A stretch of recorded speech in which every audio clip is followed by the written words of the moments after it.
जम्मू कश्मीर में सियासी पारा इस वक्त हाई है, जहां राज्यसभा में हुई जीत पर नेशनल कॉन्फ्रेंस की तरफ से जश्न मनाया जा रहा है, तो दूसरी तरफ इस वक्त हंगामेदार सेशन चल रहा है। जी हां, असेंबली सेशन में हम देख रहे हैं कि रोजाना हंगामा होता हुआ दिखाई दे रहा है, और जो आज हंगामा हुआ वो दरअसल बिल से जुड़ा हुआ था।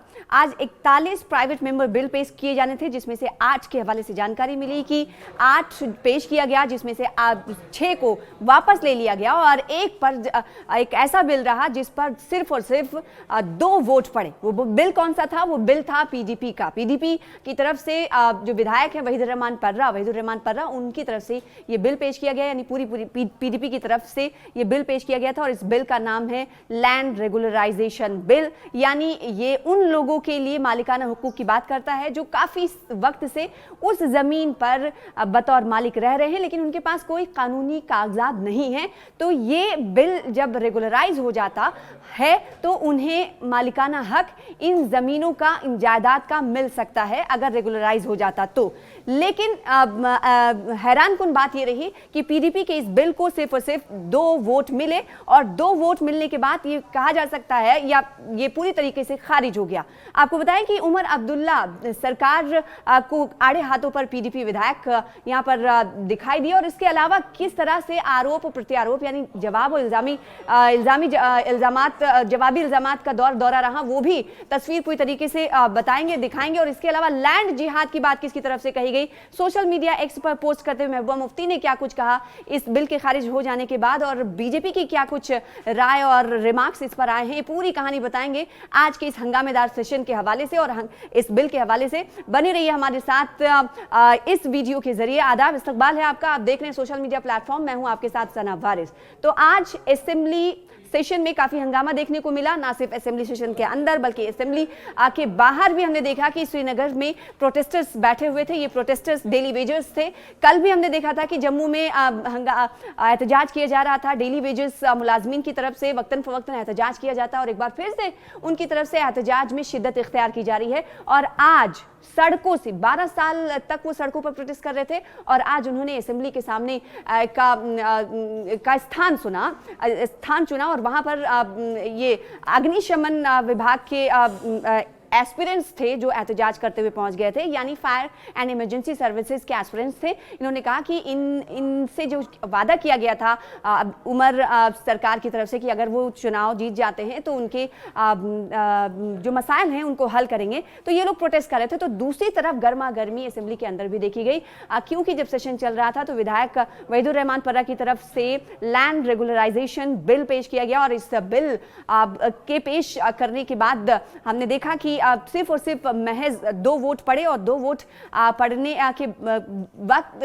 वहीदुर रहमान पर्रा की तरफ से क्या कहा गया था वो सुनाएंगे। लेकिन उसके बाद हमने देखा कि तनवीर सादिक हैं, नेशनल कॉन्फ्रेंस के स्पेशल स्पोक्सपर्सन हैं और विधायक भी हैं, एमएलए भी हैं, उनकी तरफ से पीडीपी पर जोरदार हमला बोला गया। तनवीर सादिक ने दरअसल जोरदार हमला बोलते हुए कहा कि पीडीपी जो बिल ला रही थी उसका मकसद सिर्फ और सिर्फ साजिश था। ये जो बिल था इसमें सिर्फ साजिश ही भरी हुई थी। और इसके अलावा उन्होंने पीडीपी पर एक और आरोप लगाया, इल्जाम लगाया कि पीडीपी अब नागपुर में बैठे हुए दोस्तों को फायदा पहुंचाने के लिए ये बिल लाना चाहती है।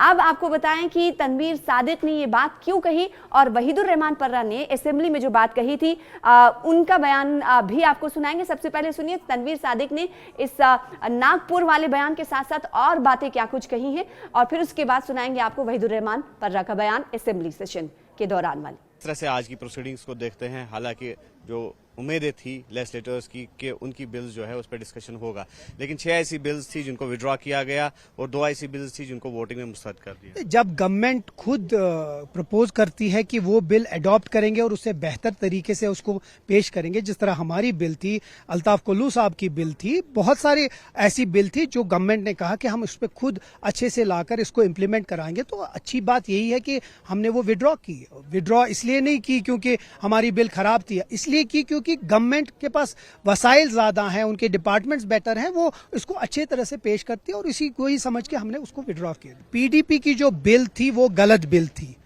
जो लैंड ग्रैबर्स, वो सिंपल ये था कि अगर वहीद परा साहब के जो भी दोस्त नागपुर में रहते हैं वो यहाँ आकर, जो यहाँ 15 साल से रहे हैं, वो आके किसी भी जमीन पे आपके घर के सामने जमीन ले ग्रैब कर दे तो वो उनको दे दीजिए, हम वो इजाजत नहीं देंगे। हमारी जो बिल है वो लैंड ग्रांट्स एक्ट है 2025, और वही जो पीडीपी ने भी लाई है वो बिल है दूसरी। इसको इस बिल के साथ जोड़ना जानबूझ के लोगों को गुमराह करने का है। तो आपने सुना तनवीर सादिक के बयान को, और उसके बाद हमने देखा कि सियासी रस्साकशी जारी है और एक अलग अलग पार्टियों की तरफ से बयानात भी सामने आ रहे हैं।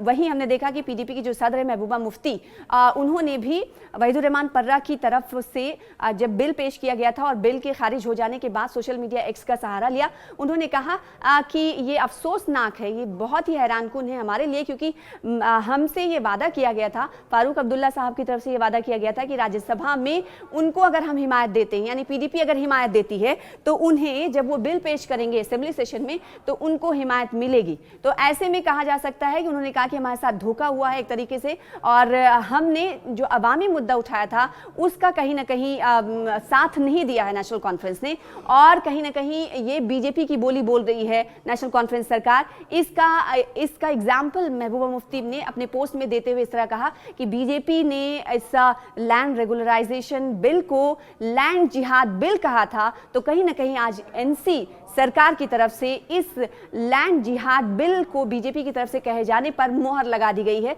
यानी जो बीजेपी बात कह रही है उस पर उसको पूरा करते हुए नेशनल कॉन्फ्रेंस सरकार दिखाई दे रही है। तो ये बात थी पीडीपी सदर महबूबा मुफ्ती की, जिन्होंने सोशल मीडिया एक्स पर पोस्ट करते हुए कही। और उससे पहले, यानी जिस मामले पर आज शोर जारी रहा, शाम तक लगातार एक के बाद एक ट्वीट्स आते रहे, इसकी जो शुरुआत हुई थी उस वक्त के लम्हात को भी आप देख पा रहे हैं। भारी शोर शराबा हो रहा है असेंबली के अंदर और वहीदुर रहमान पर्रा अपनी बातें रख रहे हैं। उन्होंने कहा कि हम ये जानते हैं कि ये गैर कानूनी है, लेकिन बहुत सालों से जो लोग रह रहे हैं उनका आशियाना उनसे छिन जाएगा, उनका शेल्टर है। तो ह्यूमैनिटेरियन ग्राउंड पर पीडीपी ये चाहती है कि सरकार इन्हें मालिकाना हुकूक दे, सरकार इन्हें वो कागजात दे जिनके वो हकदार हैं। वहीदुर रहमान पर्रा की तरफ से कहा गया कि इंक्रोचमेंट भले ही उन्होंने पहले किया हो, लेकिन अब वक्त है कि उन्हें मालिकाना हक दिया जाना चाहिए। इसलिए पीडीपी ये बिल पेश करना चाहती है, और इसलिए हम ये पेश कर रहे हैं। ये उस वक्त बात कही गई थी वहीदुर रहमान पर्रा की तरफ से। आइए सुनिए उन्होंने इसके अलावा और क्या कुछ कहा था, आपको सुनाते हैं। शायद ये बोल रहे हैं कि उमर साहब शेख मोहम्मद अब्दुल्ला के फर्जंद हैं, वही शेख अब्दुल्ला साहब दिल्ली शेर कश्मीर कहते हैं, और सिर्फ एक लैंड रिफॉर्म के लिए जिसे लैंड रिटेलर कहते हैं। आज जम्मू कश्मीर का सबसे बड़ा मसला 5 अगस्त के बाद सिर्फ जमीन का है। 370 हटा, उससे पहले अगर इलीगली भी स्टेट लैंड में गाशरा में कोई रहता था जम्मू में कश्मीर में, तो फिर भी स्टेट लैंड सेफ थी।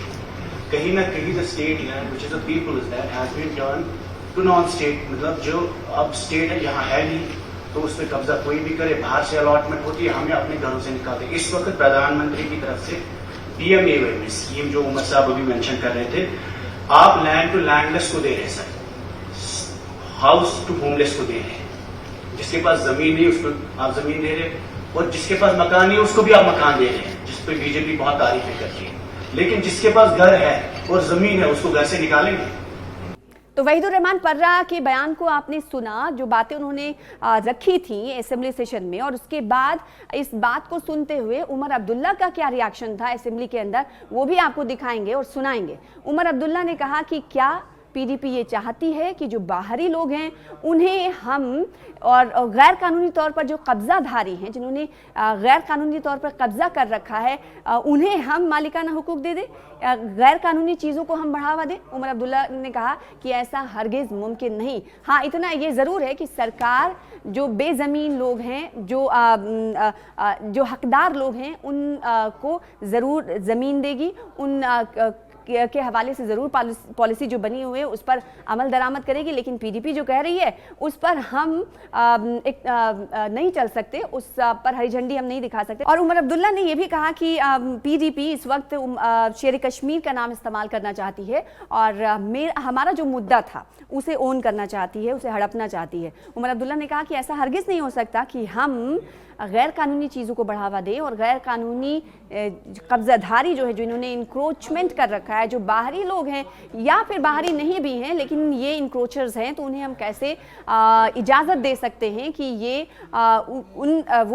यकीनी तौर पर इस जायदाद के मालिक हैं। ऐसा बिल्कुल संभव नहीं है, मुमकिन नहीं है।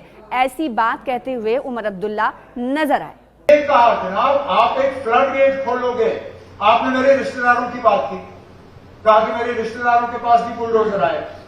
हमने एतराज उसका इसलिए किया क्योंकि मेरे कोई रिश्तेदार जो है गैर कानूनी तौर जमीन पे नहीं बैठे हैं, उनका लीज था, बाज़ाब्ता लीज था।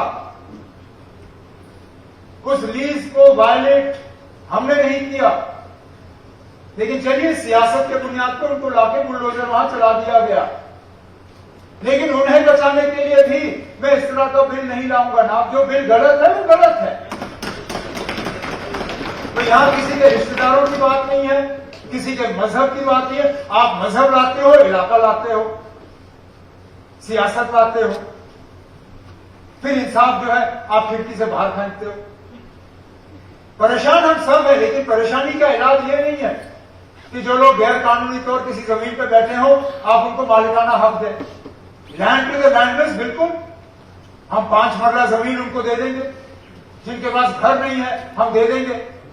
लेकिन उसको फिर आप इस चीज के साथ जोड़ दें कि गैर कानूनी तौर जो जमीन पे बैठा हो, जिसने बड़ी बड़ी इमारत बनाई हो, जो जमीन खरीद सकता था लेकिन उसने जमीन खरीदी नहीं, उसको मैं मुफ्त जमीन दे दूं, वो तो कम से कम हम नहीं करेंगे। बाकी लोगों को अपना हक वो इस हुकूमत की तरफ से मिल जाएगा।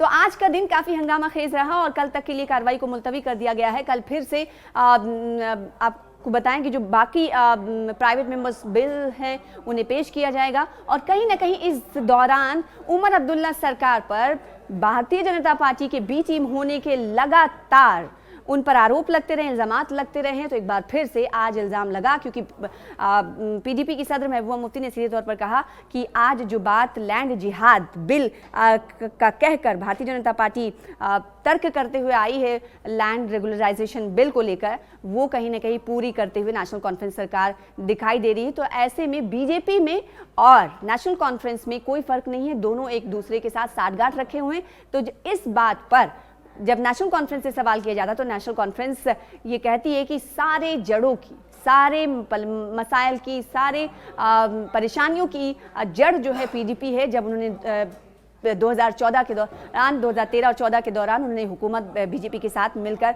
बनाई थी, जिस पर पीडीपी को भी जवाब याद आता है कि हमने हुकूमत का साथ इसलिए नहीं दिया, यानी सरकार में हम इसलिए नहीं रहे क्योंकि हमें पता था, उस वक्त पता चल गया था कि ये सरकार हमारे और हमारे आवाम के लिए सही नहीं, लिहाजा ये कोalition टूट गया था।